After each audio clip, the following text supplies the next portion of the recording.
More Kansas rescue crews are heading to Florida to respond to Milton. Others are just home after 2 weeks of search and rescue following Hurricane Helene. KSN's Aditi Lamba talked with a Derby firefighter about his experience. Aditi? Julia, Jeff, after 14 days of work in Florida and North Carolina, these Kansans are back and reflecting on the work. I spoke with a Derby firefighter who says this was the third time he's deployed to help with hurricane search and rescue.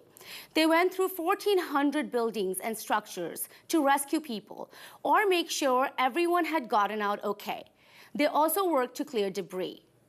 The people that I encountered firsthand, they were all very hopeful and optimistic.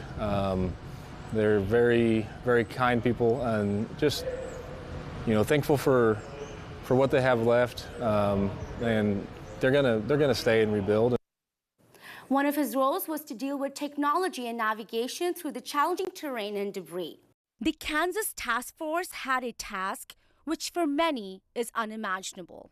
In North Carolina, we searched over 1,400 structures in 3 or 4 days.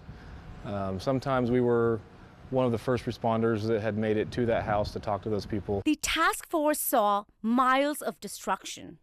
Just the overall impact of what the water and the mudslides can do, the amount of homes, bridges, cars that were moved off their foundation, moved downstream, 200 or 300 yards, completely destroyed, and some of the cars and vehicles that were, worse off than any wreck I've ever responded to. And the experience, not just physically demanding.